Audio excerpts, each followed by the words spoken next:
जून 2026 को दशमफोल थाना अंतर्गत एक अज्ञात महिला का शव बरामद हुआ था, जो कि कांची नदी में था और बालू में गड़ा हुआ था। तो उस टाइम पे जो घटना थी काफ़ी सेंसेशनल न्यूज़ बनी थी। तो उसी के आलोक में वरीय पुलिस अधीक्षक महोदय द्वारा एक एसआईटी टीम का गठन किया गया था, जिसमें एसडीपीओ बुंडू ओम प्रकाश, थाना प्रभारी दशमफोल और सभी पुलिसकर्मी शामिल थे। इसमें जो युवती थी उसकी पहचान करना हमारे लिए सबसे पहली चुनौती थी। तो इसमें जो युवती थी उनकी पहचान की गई और युवती थी, उनका नाम था हिस्सी कुमारी, जो कि थाना अड़की जिला खूंटी के रूप में उनकी पहचान हुई। और उसके आलोक में जब इस टीम के द्वारा एसआईटी टीम के द्वारा जगह जगह पर छापेमारी की गई और जितनी भी सूचनाएं हैं, चाहे वो फिजिकल एविडेंसेज हो या टेक्निकल एविडेंसेज हो, उनको एग्जामिन किया गया। तो उसके उपरांत एक व्यक्ति का नाम सामने आया, जिसका नाम था चेतन मुंडा, उम्र 18 वर्ष। वो भी रहने वाला अड़की का ही है, जिला खूंटी।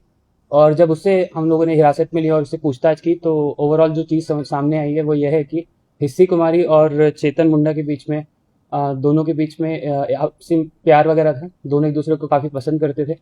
परंतु तकरीबन 17 जून के आसपास या उससे पहले तकरीबन 12 या 11 जून के आसपास जो हिस्सी कुमारी है, हिस्सी कुमारी को चेतन मुंडा ने अपने गांव के किसी दूसरे लड़के के साथ में देखा। और जब उसने उसको, अपनी गर्लफ्रेंड को दूसरे व्यक्ति के साथ में देखा, तो काफ़ी आक्रोश में आ गया। आक्रोश में आने के बाद जो हिस्सी कुमारी है उसको उसने कॉल किया और 17 जून 2026 को अड़की नदी के, ये कांची नदी के पास में बुलाया और तकरीबन रात के 9:30 बजे या 10 बजे के आसपास में बुलाया था। और वहाँ पर उसने सेम उससे यही चीज़ पूछी कि जो जिस व्यक्ति के साथ में वो घूम रही थी उसके साथ में उसका क्या संबंध है। इसी बात को लेकर जो हिस्सी कुमारी थी वो काफ़ी आक्रोश में आ गई और उन्होंने कहा कि हम तुम्हारे साथ नहीं रहना चाहते हैं।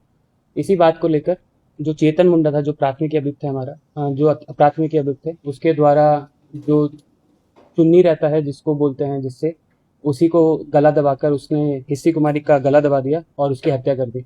जब उसने देखा हत्या करने के पश्चात कि वहाँ पे डंप करने का बॉडी को कोई जगह नहीं है, तो आसपास में एक ट्रैक्टर देखा। ट्रैक्टर के पास में उसके में कुछ कुदाल वगैरह देखा, जिससे ज़मीन को थोड़ा उखाड़ा जा सके और वहाँ पे बॉडी को डंप किया जा सके। उसी को उसने बॉडी लेके गया और नदी के पास में गया, वहाँ पे गाड़ना खोदना स्टार्ट किया।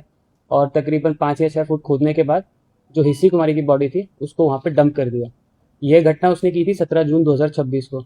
और उसके बाद थोड़ा बारिश के बाद जब वहाँ से थोड़ा चीज़ें हटना स्टार्ट हुई, तब ये शव हम लोग को 23 जून 2026 को बरामद हुआ। उसी के आलोक में हम लोगों ने इसमें चेतन मुंडा को प्राथमिक अभियुक्त के रूप में हिरासत में भेजा जा रहा है। इसने अपना जुर्म भी स्वीकार किया है। साथ ही साथ इसके साथ में हमारे पास में फिजिकल एविडेंसेस और टेक्निकल एविडेंसेस भी हैं इसमें।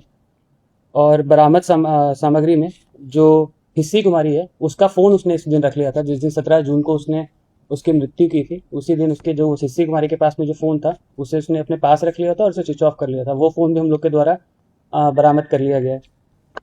और जो अभियुक्त है चेतन मुंडा, उसका मोबाइल भी हम लोग ने इसमें बरामद कर लिया है। कितने वर्षों से दोनों का रिश्ता था? देखिए 1 या 2 वर्ष एक दूसरे को जानते थे, एक ही गांव के रहने वाले दोनों के दोनों, तो वहीं से जान पहचान थी इनके बीच में। देखिए इसमें सबसे अहम सुराग था जो चेतन मुंडा उसका दोस्त है और जो मृतिका है हिस्सी कुमारी, उनका क्या कहते हैं जो दोस्त हैं। तो इन दोनों के बीच में, चेतन और जो हिस्सी कुमारी, इनके बीच में जो बातचीत होती थी वो अपने दोस्तों के थ्रू होती थी। तो वहाँ से हमें काफ़ी स्ट्रॉन्ग लीड्स मिले कि क्या क्या मामला था, क्या मामला नहीं था।